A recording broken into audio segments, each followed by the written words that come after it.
Deuteronomy chapter 2.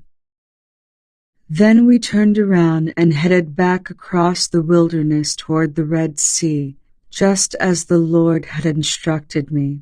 And we wandered around in the region of Mount Seir for a long time.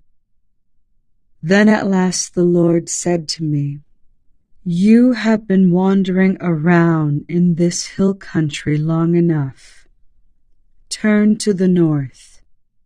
Give these orders to the people. You will pass through the country belonging to your relatives, the Edomites, the descendants of Esau who live in Seir. The Edomites will feel threatened, so be careful.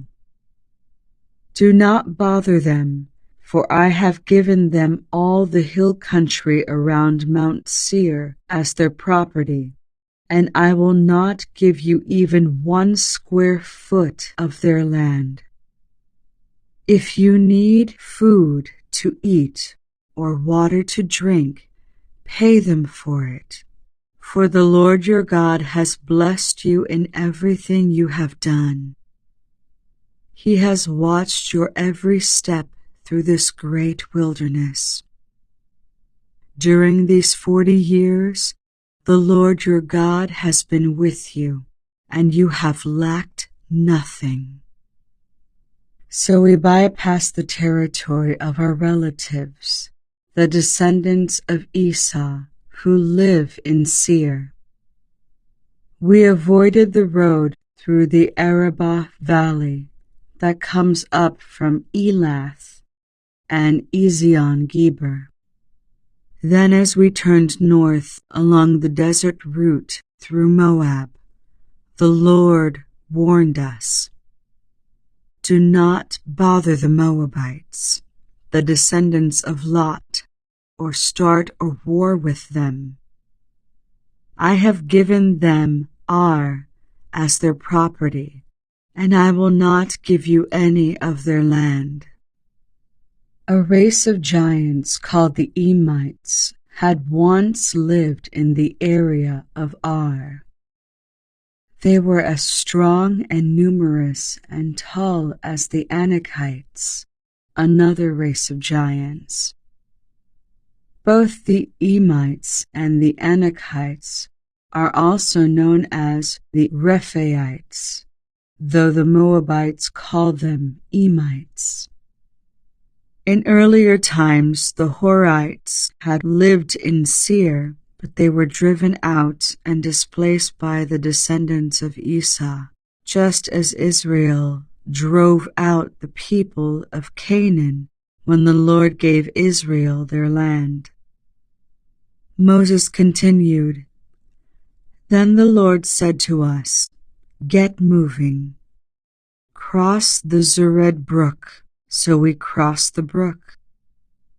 38 years passed from the time we first left Kadesh Barnea until we finally crossed the Zered brook. By then, all the men old enough to fight in battle had died in the wilderness, as the Lord had vowed would happen. The Lord struck them down until they had all been eliminated from the community. When all the men of fighting age had died, the Lord said to me, 'Today you will cross the border of Moab at Ar and enter the land of the Ammonites, the descendants of Lot. But do not bother them or start a war with them. I have given the land of Ammon to them as their property, and I will not give you any of their land.'" That area was once considered the land of the Rephaites, who had lived there, though the Ammonites called them Zamzumites. They were also as strong and numerous and tall as the Anakites, but the Lord destroyed them, so the Ammonites could occupy their land.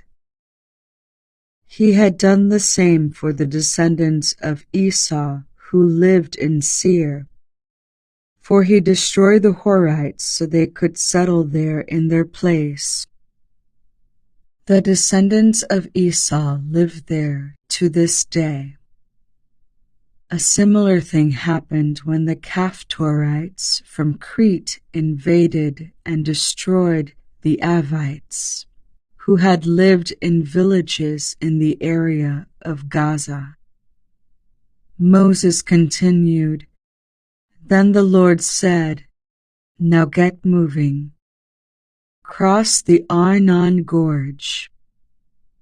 Look, I will hand over to you Sihon, the Amorite, king of Heshbon, and I will give you his land. Attack him and begin to occupy the land. Beginning today, I will make people throughout the earth terrified because of you. When they hear reports about you, they will tremble with dread and fear." Moses continued, "From the wilderness of Kedemoth, I sent ambassadors to King Sihon of Heshbon with this proposal of peace. Let us travel through your land. We will stay on the main road and won't turn off into the fields on either side.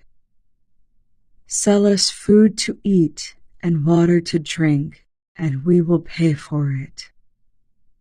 All we want is permission to pass through your land." The descendants of Esau who live in Seir allowed us to go through their country, and so did the Moabites who live in Ar. Let us pass through until we cross the Jordan into the land the Lord our God is giving us. But King Sihon of Heshbon refused to allow us to pass through, because the Lord your God made Sihon stubborn and defiant, so he could help you defeat him, as he has now done. Then the Lord said to me, "Look, I have begun to hand King Sihon and his land over to you. Begin now to conquer and occupy his land." Then King Sihon declared war on us and mobilized his forces at Jahaz. But the Lord our God handed him over to us, and we crushed him, his sons, and all his people. We conquered all his towns and completely destroyed everyone, men, women, and children. Not a single person was spared. We took all the livestock as plunder for ourselves, along with anything of value from the towns we ransacked. The Lord our God also helped us conquer Aroer on the edge of the Arnon Gorge, and the town in the gorge, and the whole area as far as Gilead. No town had walls too strong for us. However, we avoided the land of the Ammonites all along the Jabbok River and the towns in the hill country, all the places the Lord our God had commanded us to leave alone.